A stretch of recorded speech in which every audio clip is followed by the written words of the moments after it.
ನಡವಂತಿ ಗ್ರಾಮಕ್ಕೆ ಬಂದಂತ ಪ್ರತಿಯೊಂದು ಸಂದರ್ಭದಲ್ಲಿ ಕೂಡ ಅತ್ಯಂತ ಹೆಮ್ಮೆಯಿಂದ ಹೇಳ್ಕೊತೀನಿ, ಹಬ್ಬದ ವಾತಾವರಣನ ಸೃಷ್ಟಿ ಮಾಡಂತ ಯಾವ್ದಾದ್ರೂ ಗ್ರಾಮ ಇದ್ರೆ ಅದು ನಡವಂತಿ ಗ್ರಾಮ ಅಂತ ಅತ್ಯಂತ ಇವತ್ತು ಕೂಡ ನಡವಂತಿ ಗ್ರಾಮಕ್ಕೆ ಪ್ರವೇಶ ಮಾಡ್ತಾ ಇದ್ದಂಗೆ ಒಂದು ಹಬ್ಬದ ವಾತಾವರಣನ ಸೃಷ್ಟಿ ಮಾಡಿರ್ತಕ್ಕಂಥ ನಮ್ಮ ಎಲ್ಲ ನಾಯಕರುಗಳಿಗೆ, ಮುಖಂಡರುಗಳಿಗೆ, ಸಮುದಾಯದ ಬಂಧುಗಳಿಗೆ ನಿಮ್ಮೆಲ್ಲರಿಗೂ ಕೂಡ ಮನಸ್ಪೂರ್ವಕವಾದಂತಹ ಧನ್ಯವಾದಗಳನ್ನ, ಅಭಿನಂದನೆಗಳನ್ನ ಈ ಸಂದರ್ಭದಲ್ಲಿ ನಾನು ಸಲ್ಲಿಸಕ್ಕೆ ಬಯಸ್ತೇನೆ.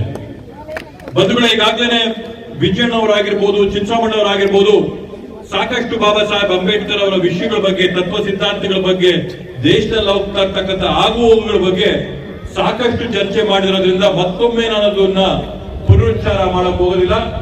ನನ್ನ ಮನಸ್ಸಲ್ಲಿ ಬಂದಂತ ಒಂದು ಮಾತನ್ನ ನಾನು ಹಂಚ್ಕೊಳ್ಳಕ್ಕೆ ಬಯಸ್ತೇನೆ. ಬಂಧುಗಳೇ, ಬಾಬಾ ಸಾಹೇಬ್ ಅಂಬೇಡ್ಕರ್ ಅವರು ನಮ್ಮೆಲ್ಲರಿಗೂ ಕೂಡ ಮತದ ಹಕ್ಕನ್ನ ಕೊಟ್ಟರು, ಎಲ್ಲರನ್ನೂ ಕೂಡ ಸಂವಿಧಾನದ ಅಡಿಯಲ್ಲಿ ಸಮಾನವಾಗಿ ಮಾಡಿದ್ರು. ಮಹಿಳೆಯರಾಗಿರ್ಬೋದು, ಹಿಂದುಳಿದವರಾಗಿರ್ಬೋದು, ಪರಿಶಿಷ್ಟ ಜಾತಿಯವರಾಗಿರ್ಬೋದು, ಪಂಗಡದವರಾಗಿರ್ಬೋದು, ಸಮಾಜದ ಕಟ್ಟಕಡೆ ಪ್ರಜೆ ಆಗಿರ್ಬೋದು, ರಾಷ್ಟ್ರಪತಿ ಆಗಿರ್ಬೋದು, ಎಲ್ಲರಿಗೂ ಕೂಡ ಒಂದೇ ಮತದ ಹಕ್ಕು, ಸಮಾನ ಮತದ ಹಕ್ಕನ್ನ ಕೊಟ್ಟಂತ ಮಹಾನುಭಾವರು ಬಾಬಾ ಸಾಹೇಬ್ ಅಂಬೇಡ್ಕರ್ ಅವರು. ಅವರ ಜೊತೆಗೆ ಮಹಾಮಾನವವಾದಿಯಾಗಿ ಈ ಒಂದು ಸಂವಿಧಾನ ಕೊಟ್ಟಂತ ಸಂದರ್ಭದಲ್ಲಿ ಎಲ್ಲರಿಗೂ ಕೂಡ ಈ ಒಂದು ದೇಶಕ್ಕೆ ಅನ್ವಯವಾದಂತ ರೀತಿಯಲ್ಲಿ ನಮಗೆ ಮೀಸಲಾತಿನ ರಿಸರ್ವೇಶನ್ ಕೊಟ್ಟಂತ ಮಹಾಪುರುಷರು ಬಾಬಾ ಸಾಹೇಬ್ ಅಂಬೇಡ್ಕರ್ ಅವರು. ಇವತ್ತು ನಾವು ನೋಡ್ತೀವಿ, ಸಾಕಷ್ಟು ಜನ ತಿಳುವಳಿಕೆ ಇಲ್ಲದೆ ಉದ್ದೇಶಪೂರ್ವಕವಾಗಿ ಮೀಸಲಾತಿ ಏನು, ಮೀಸಲಾತಿ ಯಾಕೆ ಕೊಡ್ಬೇಕು, ಕೊಟ್ಟೇನ್ ಪ್ರಯೋಜನ, ಇನ್ನೆಷ್ಟು ವರ್ಷ ಕೊಡ್ತೀವಿ ಅಂತ ಹೇಳ್ತಾರೆ. ಬಂಧುಗಳೇ, ಯಾವ ಊರ್ದು ಕೂಡ ಉದಾಹರಣೆ ನಮ್ಗೆ ಬೇಕಾಗಿಲ್ಲ. ನಡವತ್ತಿ ಗ್ರಾಮದ ಉದಾಹರಣೆ ಕೊಡ್ತೀನಿ. ಸುಮಾರು ಒಂದು 2-2.5 ವರ್ಷ ಹಿಂದೆಗಡೆ ಪಕ್ಕದಲ್ಲಿರ್ತಕ್ಕಂಥ ಧರ್ಮರಾಯ ಸ್ವಾಮಿ ದೇವಸ್ಥಾನದಲ್ಲಿ ಕರಗ ಮಹೋತ್ಸವ ಆಗ್ತಾ ಇರಬೇಕಾದಂತ ಸಂದರ್ಭದಲ್ಲಿ ಕರಗ ಮಹೋತ್ಸವ ಮುಗಿಸ್ಕೊಂಡು ನಾವಿಲ್ಲಿ ಬಂದ್ವಿ. ಪಕ್ಕದಲ್ಲಿ ಅವಾಗ ಕಾಂಪೌಂಡ್ ಇರಲಿಲ್ಲ.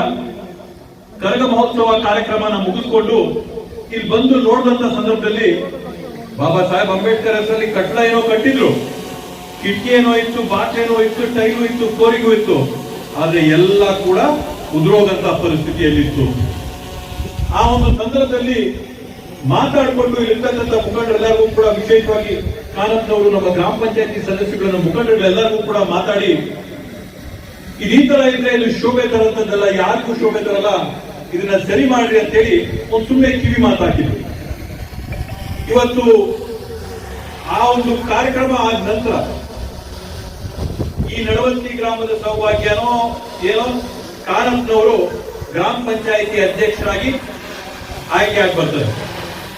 ಇವತ್ತು ಮೀಸಲಾತಿ ಇರಲಿಲ್ಲ ಅಂತಂದ್ರೆ ಗೊತ್ತವ್ರು ಜನರಲ್ ಅಲ್ಲಿ ಬಂದಿರೋದು, ಕ್ಯಾಟಗರಿಯಲ್ಲಿ ಗೆದ್ದಿರೋದು. ಸಾಮಾನ್ಯವಾಗಿ ಅಧ್ಯಕ್ಷ ಕೋಟ ಇದ್ದಿದ್ದು ಅವ್ರು ಗೆದ್ದಿರೋದು ರಿಸರ್ವ್ ಆದ್ರೂ ಕೂಡ ಕಾನ್ಸ್ಟಿಟ್ಯೂನ್ಸಿ ಗೆದ್ದು ಬಂದಿರೋದು ರಿಸರ್ವ್ ಇಲ್ಲ. ಆ ಕಡೆಯಿಂದ ಆಯ್ಕೆ ಆಗಿ ಬಂದಾಗ ಎಲ್ಲರಿಗೂ ಕೂಡ ಸಮಾನವಾಗಿರ್ಬೇಕು ಅಂತ ಹೇಳಿ ರಾಜಕೀಯದಲ್ಲಿ ನಾನು ಬರೀ ಒಂದು ಸಮುದಾಯದ ಮತಗಳು ಹಾಕೊಂಡು ಗೆಲ್ಲಕ್ ಸಾಧ್ಯ ಇಲ್ಲ.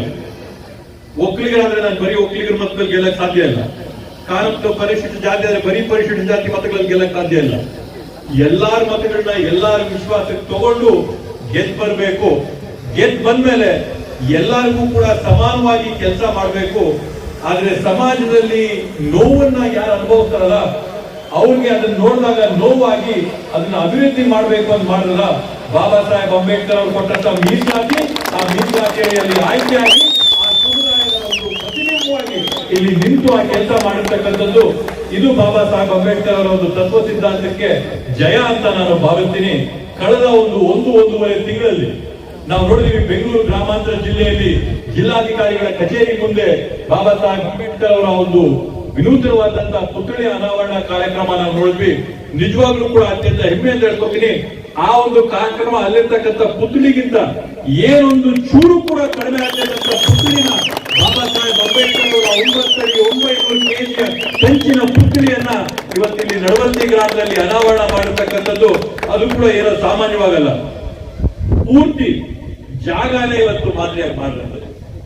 ಕಾಂಪೌಂಡ್ ಇಲ್ಲದಂತ ಜಾಗಕ್ಕೆ ಕಾಂಪೌಂಡ್ ಹಾಕಿರ್ತಕ್ಕಂಥದ್ದು, ಕುಂಚಿಲ್ ಗಿಡಗಳು ಗಲೀಜಿದ್ದಂತದಕ್ಕೆ ಪೂರ್ತಿ ಕಾಂಕ್ರೀಟ್ ಫ್ಲೋರಿಂಗ್ ಹಾಕಿ ಒಂದು ಹೆಜ್ಜೆಯಲ್ಲಿ ಕೂಡ ಯಾರು ಮಣ್ಣು ಮೇಲೆ ಹೆಜ್ಜೆ ಕಾಂಕ್ರೀಟ್ ಹಾಕಿರೋದು. ಉದುರೋಗ್ತಾ ಇದ್ದ ಬಿಲ್ಡಿಂಗ್ ನ ದುರಸ್ತಿ ಮಾಡಿ ಕರೆಕ್ಟ್ ಆಗಿ ದ್ವಾರ ಕಿಟಕಿ ಬಾಗಿಲು ಹಾಕಿ ನೆರಳು ಕೊಟ್ಟಿ ಅಭಿವೃದ್ಧಿ ಮಾಡಿರುವಂತದ್ದು. ಶೌಚಾಲಯ ಇಲ್ಲದಂತ ಜಾಗಕ್ಕೆ ಶೌಚಾಲಯ ಮಾಡಿರುವಂತದ್ದು. ಮಾದರಿಯಾದಂತ ಬಾಬಾ ಸಾಹೇಬ್ ಅಂಬೇಡ್ಕರ್ ಭವನ ಇವತ್ತು ನಡವತ್ತಿ ಗ್ರಾಮದಲ್ಲಿ ನಿರ್ಮಾಣ ಮಾಡಿ ಇವತ್ತು ಲೋಕಾರ್ಪಣೆ ಮಾಡಿರ್ತಕ್ಕಂಥದ್ದಕ್ಕೆ ಕಾನಪ್ಪನವ್ರಿಗೆ ಅವರ ಎಲ್ಲ ತಂಡದ ಎಲ್ಲರಿಗೂ ಕೂಡ ಅಭಿನಂದನೆಗಳನ್ನ ಈ ಸಂದರ್ಭದಲ್ಲಿ ನಾನು ಸಲ್ಲಿಸ್ತಾ ವಿಶೇಷವಾಗಿ ಹೇಳಲೇಬೇಕಾಗುತ್ತೆ. ಯಾವುದಕ್ಕೊಂದು ಬೆಲೆ ಕಟ್ಟಂತದ್ದಲ್ಲ. ಆ ಒಂದು ಪುತ್ಥಳಿ ಏನಿಲ್ಲ ಅಂತಂದ್ರೆ ನಾನು ಅನ್ಕೊಂಡಿರೋದು ಸುಮಾರು 15-20 ಲಕ್ಷ ರೂಪಾಯಿಗಳ ಬೆಲೆ ಬಾಳಂತ ಒಂದು ಪುತ್ಥಳಿ ಅಂತ ನಾನು ಅನ್ಕೋತೀನಿ. ಪಂಚಾಯತಿ ಕಡೆಯಿಂದ ಯಾರೇ RTI ಎಲ್ಲ ಹಾಕಿ ಎಲ್ಲೇ ಹಾಕಿ ಏನೇ ತೆಗೆದು ನೋಡ್ಬಿಡ್ರಿ, ಒಂದು 5 ಲಕ್ಷ ರೂಪಾಯಿ ಅಷ್ಟು ಪಂಚಾಯತಿಂದ ತಗೊಂಡ್ರೆ ಮಿಕ್ಕಿದ್ದೆಲ್ಲರೂ ಕೂಡ ದಾನಿಗಳಿಂದ ಅವ್ರ ಕೈಯಿಂದ ಅವ್ರ ಶಕ್ತಿ ಮುಖಾಂತರ ಕಟ್ಟಿಸಿರ್ತಕ್ಕಂಥದ್ರಿಂದ ₹1 ಆಗಿರ್ಲಿ, 1 ಲಕ್ಷ ರೂಪಾಯಿ ಆಗಿರ್ಲಿ ಇದಕ್ಕೆ ಸಹಾಯ ಮಾಡಿದಂತವರೆಲ್ಲರಿಗೂ ಕೂಡ ಚಪ್ಪಾಳೆ ಮುಖಾಂತರ ಅಭಿನಂದನೆಗಳನ್ನ ಸಲ್ಲಿಸಬೇಕಾಗ್ತದೆ. ಕೊಡಂತ ಭಾವನೆ ಮುಖ್ಯ ಅಂತ ಈ ಸಂದರ್ಭದಲ್ಲಿ ಹೇಳ್ತಾ, ಹೊಸಕೋಟೆ ತಾಲೂಕಾದ್ಯಂತ ಈಗಾಗಲೇ ವಿಜಯಣ್ಣ ಅವರು ಹೇಳಿದಾಗೆ ನಾವು ಬಂದಾಗಿಂದ ನಂದಗುಡಿಯಲ್ಲಾಗಿರ್ಬೋದು ಬಾಬಾ ಸಾಹೇಬ್ ಅಂಬೇಡ್ಕರ್ ಅವರ ಭವನ ಮಾಡಿ ಅದ್ರ ಮುಂದೆ ಮೊನ್ನೆ ನಾವು ಮಾಡಿದಂತ ಸಭೆಯಲ್ಲಿ ಹಳೆ ಕಟ್ಟಡ ಇತ್ತು ತೆಗೆದು ಅಲ್ಲಿ ಕೂಡ ಪಾರ್ಕ್ ಮಾಡಿ ಇದೇ ತರದಲ್ಲಿ ಮಾಡಿ ಅಂತ ಅಲ್ಲಿ ನಾವು ಒಂದು ಡೈರೆಕ್ಷನ್ ಕೊಟ್ಟಿದ್ದೀವಿ. ಅದೇ ತರದಲ್ಲಿ ಜಡಗೇನಹಳ್ಳಿ ಹೋಬಳಿಯಲ್ಲಿ ಎಲ್ಲೋ ಒಂದ್ ಕಡೆ ತಗೊಂಡೋಗಿ ಬಾಬಾ ಸಾಹೇಬ್ ಅಂಬೇಡ್ಕರ್ ಅವ್ರ ಭವನ ಕಟ್ಟಕ್ ಹೋಗಿದ್ರು. ಮೇನ್ ರೋಡ್ ಅಲ್ಲೇನೆ ನಾವು ಅದನ್ನ ಕಟ್ಟಿಸಿ ಅದನ್ನು ಕೂಡ ಇವತ್ತು ಲೋಕಾರ್ಪಣೆ ಮಾಡ್ಬೇಕಾಗಿದೆ. ಲೋಕಾರ್ಪಣೆ ಕಾಯ್ತಾ ಇದೀವಿ. ದಿಲ್ಸನ್ ಕ್ರಾಸ್ ಅಲ್ಲಿ ಕೂಡ ದೇವನಗುಂದಿ ಕ್ರಾಸ್ ಹತ್ರ ಕೂಡ ಬಾಬಾ ಸಾಹೇಬ್ ಅಂಬೇಡ್ಕರ್ ಅವರ ಕಣೇಕಲ್ ಕ್ರಾಸ್ ಹತ್ರ ಅನುದಾನದ ಕೊರತೆ, ಚಿಕ್ಕ ಅನುದಾನ ಕೊಟ್ಟಿದ್ದಾರೆ. ಚಿಕ್ಕ ಕಟ್ಟಡ ಬೇಡ, ಅಲ್ಲಿ ಕೂಡ ಭವ್ಯವಾದಂತ ಕಟ್ಟಡ ಕೊಡಬೇಕು ಅಂತ ಹೇಳಿ ಅನುದಾನಗಳಿಗೆ ಹೋರಾಟ ಮಾಡಿ ಒಂದು ದೊಡ್ಡ ಭವನಾನೇ ಮಾಡಬೇಕು ಅನ್ನೋ ನಿಟ್ಟಿನಲ್ಲಿ ಜಾಗವನ್ನ ರಿಸರ್ವ್ ಮಾಡಿದೀವಿ. ಕಟ್ಟಡನ ಪ್ರಾರಂಭ ಮಾಡಬೇಕು. ಈ ರೀತಿಯಲ್ಲಿ ಸಮುದಾಯಕ್ಕೆ ಎಲ್ಲೆಲ್ಲಿ ನಾವು ಪ್ರಾತಿನಿಧ್ಯಕ್ಕೆ ಅವಕಾಶ ಸಿಗುತ್ತೋ ಅಲ್ಲೆಲ್ಲ ಕೂಡ ಸಮುದಾಯಕ್ಕೆ ನಾವು ಪ್ರಾತಿನಿಧ್ಯಕ್ಕೆ ಅವಕಾಶಗಳನ್ನ ಕಲ್ಪಿಸ್ಕೊಟ್ಟಿದೀವಿ. ಇವತ್ತೇನು ನಾವು ಸಾಮಾಜಿಕ ನ್ಯಾಯ ಅಂತ ಪದನ ಬಳಸ್ತೀವಿ, ಆ ಸಾಮಾಜಿಕ ನ್ಯಾಯದ ಅಡಿಯಲ್ಲಿ ನಾವೆಲ್ಲ ಕೂಡ ಕೆಲಸ ಮಾಡಬೇಕು, ನಾವೆಲ್ಲರೂ ಕೂಡ ಬಾಳಿ ಬದುಕಬೇಕು ಅನ್ನೋಂತ ಒಂದು ನಿಟ್ಟಿನಲ್ಲಿ ಇವತ್ತು ಈ ಕಾರ್ಯಕ್ರಮಕ್ಕೆ ನಾವು ನೋಡಿದಂಗೆ ಎಲ್ಲ ಜನ, ಎಲ್ಲ ಜಾತಿ, ಎಲ್ಲ ವರ್ಗದ ಬಂದು ಭಾಗವಹಿಸಿರ್ತಕ್ಕಂಥದ್ದು. ಇದು ಯಾವುದೇ ಒಂದು ಬಾಬಾ ಸಾಹೇಬ್ ಅಂಬೇಡ್ಕರ್ ಅವರ ಸಂವಿಧಾನ ಒಂದ್ ಜನಕ್ಕೆ, ಒಂದ್ ಸಮುದಾಯಕ್ಕೆ, ಒಂದ್ ವರ್ಗಕ್ಕೆ ಸೀಮಿತ ಮಾಡಕ್ ನಾವು ಸಾಧ್ಯನೇ ಇಲ್ಲ ಅಂತ ಹೇಳಿ ಇವತ್ತು ಸಾಕ್ಷಿಯಾಗಿ ಈ ಕಾರ್ಯಕ್ರಮನ ನಾವು ನೋಡ್ತಾ ಇದೀವಿ. ಅದೇ ತರದಲ್ಲಿ ಈ ಗ್ರಾಮದಲ್ಲಿರ್ತಕ್ಕಂಥ ಎಲ್ಲಾ ಬಡವರಿಗೂ ಕೂಡ ಏನಾದ್ರೂ ಮಾಡಿ ಒಂದು ಸೂರ್ನ ಕೊಡ್ಬೇಕು ಅಂತ ಹೇಳಿ ಸುಮಾರು ಒಂದು 3-4 ತಿಂಗಳಿಂದ ಭೂಮಿ ಪೂಜೆ ಮಾಡಿದ್ವಿ. ಅಲ್ಲಿ ಸ್ಲಂ ಬೋರ್ಡ್ ವತಿಯಿಂದ ಅತ್ಯಂತ ಹೆಮ್ಮೆಯಿಂದ ಸಮಾಧಾನದಿಂದ ಹೇಳ್ಕೊತೀನಿ, ಕೆಲಸ ಈಗಾಗಲೇ ಪ್ರಾರಂಭ ಆಗಿದೆ. ಒಂದು ಮೋಲ್ಡ್ ಈಗಾಗಲೇ ಆಗಿದೆ. ಅದ್ರ ಜೊತೆಗೆ ಏನ್ 120 ಜನ ಫಲಾನುಭವಿಗಳವ್ರೆ, ನಿಮ್ ಗ್ರಾಮದಲ್ಲಿ ನೀವೇ ಹುಡುಕಿ ಯಾರು ಅರ್ಹರವ್ರು ಅಂತ ಹೇಳಿ ಆಯ್ಕೆ ಮಾಡಿ ಕೊಡ್ರಿ. ಅವರೆಲ್ಲರಿಗೂ ಕೂಡ ಹಕ್ಕುಪತ್ರ ಕೊಡ್ತಂತ ಜವಾಬ್ದಾರಿ ನಮ್ದು. ನಿಮ್ ಮುಂದಿನ ಚುನಾವಣೆ ಒಳಗೆ ಹಕ್ಕುಪತ್ರಗಳನ್ನ ಅವ್ರ ಕೈ ಕೊಡಂತ ಕೆಲಸ ಮಾಡ್ಬೇಕು. ಕೆಲಸ ಈಗಾಗಲೇ ನಿಮ್ಮ ಅವಧಿಯಲ್ಲೇನೆ ಕೆಲಸ ಈಗಾಗಲೇ ಪ್ರಾರಂಭ ಮಾಡಿದೀವಿ. ನೀವೇನೆ ಆಯ್ಕೆ ಮಾಡಿದ್ವಿ, ಯಾರ ಹೆಸರು ಕೊಡ್ತೀರೋ ಅರ್ಹರು ಅಂತೇಳಿ ಎಲ್ಲರಿಗೂ ಕೂಡ ಆನ್ಲೈನ್ ಅರ್ಜಿ ಕೊಡ್ರಿ. ಆಫ್ಲೈನ್ ನಾನಿದ್ದೀನಿ. ಈಗ ಆಶ್ರಯ ಕಮಿಟಿ ಅಧ್ಯಕ್ಷನಾಗಿ ನಾನಿದ್ದೀನಿ. ಮತ್ತು ನೋಡಿ, ಅರ್ಜಿಗಳನ್ನ ಕೊಡ್ರಿ. ಆನ್ಲೈನ್ ಅಲ್ಲೂ ಹಾಕಿ, ಆಫ್ಲೈನ್ ಅಲ್ಲೂ ಕೊಡ್ರಿ. ಯಾರ್ಯಾರಿಗೆ ಆಫ್ಲೈನ್, ಯಾರ್ಯಾರಿಗೆ ಆನ್ಲೈನ್ ಪಾಪ ಬಳಸಕ್ ಬರ್ದೇ ಇದ್ದಂತ ಗ್ರಾಮಸ್ಥರು ಇರ್ತಾರೆ, ತಿಳುವಳಿಕೆ ಇಲ್ಲದಂತವ್ರು ಇರ್ತಾರೆ, ಕೂಲಿ ಕಾರ್ಮಿಕರು ಇರ್ತಾರೆ, ಕಂಪ್ಯೂಟರ್ ಇಲ್ಲ, ಮೈಕ್ರೋಸಾಫ್ಟ್ ಫೋನ್ ಇಲ್ಲದಂತ ಬಡವರು ಇರ್ತಾರೆ. ಅವ್ರಿಗೂ ಕೂಡ ನಾವು ಮನೇನ ಕೊಡ್ಬೇಕಾಗಿದೆ. ಅವ್ರಿಗೆ ಕೊಡಂತ ಕೆಲಸನೂ ಕೂಡ ಮುನಿಯಪ್ಪ ಸರ್ ಅವ್ರಿಗೂ ಕೊಡ್ಬೇಕು. ನಾವು ಬರೀ ಕಂಪ್ಯೂಟರ್ಗಳು ಆನ್ಲೈನ್ಗಳವರಲ್ಲ, ಆಫ್ಲೈನ್ಗಳವ್ರಿಗೂ ಕೂಡ ನಾವು ಕೊಡಂತ ಕೆಲಸ ಮಾಡಬೇಕು. ಬಡವ್ರಿಗೆ ಕೊಡಂತ ಕೆಲಸ ಮಾಡಬೇಕು. ಆನ್ಲೈನ್ ಅವ್ರು ಹೆಂಗೋ ಪಾಪ ಮಾಡ್ಕೊಳ್ತಾರೆ. ಆಫ್ಲೈನ್ ಅಲ್ಲಿರಂತ ಬಡವ್ರಿಗೆ ಏನಾದ್ರೂ ನಾವು ಮಾಡಬೇಕು. ಆಫ್ಲೈನ್ ಅಲ್ಲಿ ಬಡವರಿಗೂ ಕೂಡ ನಾವು ಒಂದು ಪರಿಹಾರನ ಕಂಡುಕೊಡ್ತೀವಿ, ಮಾಡ್ಕೊಡ್ತೀವಿ ಅಂತೇಳಿ ನಮ್ಗೆ ಬಿಲ್ಡಿಂಗ್ ಬಂದ ತಾನೆ, ಒಂದ್ ಮೋಲ್ಡ್ ಬಿದ್ದ ತಾನೆ, ಮಿಕ್ಕಿದ್ರು ಕೂಡ ಇನ್ನು 4 ಮೋಲ್ಡ್ ಬೀಳ್ಬೇಕು. 4 ಮೋಲ್ಡ್ ಬೀಳ್ತವೆ. 120 ಮನೆ ಏನ್ ಬರ್ತವೆ, 120 ಮನೆ ಬಂದೇ ಬರ್ತವೆ.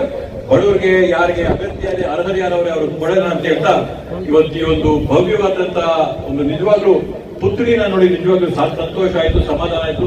ಅತ್ಯಂತ ಅದ್ಭುತವಾದಂತ ಪುತ್ಥಳಿನ ನೀವು ನಿರ್ಮಾಣ ಮಾಡಿದ್ರ. ಈ ಕಾರ್ಯಕ್ರಮಕ್ಕೆ ನಮ್ಮನ್ನು ಕರೆ ಮಾಡ್ಕೊಂಡಿದ್ರ.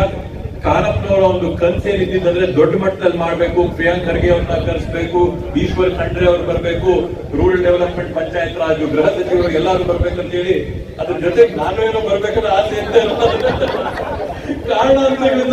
ಕಾರಣಾಂತರಗಳಿಂದ ಇವತ್ತು ಮುಂದೂಡಿರೋದ್ರಿಂದ ಅವರ ಗ್ರಾಮ ಪಂಚಾಯತಿ ಅವಧಿ ಇನ್ನೇನಿಲ್ಲ ಒಂದು 3 ದಿನದಲ್ಲಿ ಮುಗಿಯೋದ್ರಿಂದ ಅತ್ಯಂತ ಉತ್ತಮವಾದಂತಹ ಸೇವೆನ ನಮ್ಮ ಎಲ್ಲ ನಾಯಕರು ಮುಖಂಡರು ನಮ್ಮ 5 ಜನ ಮೆಂಬರ್ಗಳೇನವ್ರೆ ಉತ್ತಮವಾದಂತಹ ಕೆಲಸನ ಈ ಗ್ರಾಮಕ್ಕೆ ಮಾಡಿಕೊಟ್ಟಿದ್ದಾರೆ. ಅವರೆಲ್ಲರಿಗೂ ಕೂಡ ಅಭಿನಂದನೆಗಳನ್ನ ಈ ಸಂದರ್ಭದಲ್ಲಿ ಸಲ್ಲಿಸ್ತಾ ನಮ್ಮನ್ನು ಈ ಕಾರ್ಯಕ್ರಮಕ್ಕೆ ಕರೆ ಮಾಡಿಕೊಂಡು ತಮ್ಮೆಲ್ಲರೂ ಉದ್ದೇಶಿಸಿ ಮಾತಾಡಿ ಈ ಒಂದು ಅದ್ಭುತವಾದಂತಹ ಕಾರ್ಯಕ್ರಮಕ್ಕೆ ಭಾಗಿಯಾಗಲಿಕ್ಕೆ ಮಾಡಿಕೊಟ್ಟದಕ್ಕೆ ಎಲ್ಲರಿಗೂ ಮನಸ್ಪೂರ್ವಕವಾದಂತಹ ಧನ್ಯವಾದಗಳು ಹೇಳಿ ನನ್ನ ಮಾತಿಗೆ ನಾನು ವಿರಾಮ ನೀಡ್ತೀನಿ.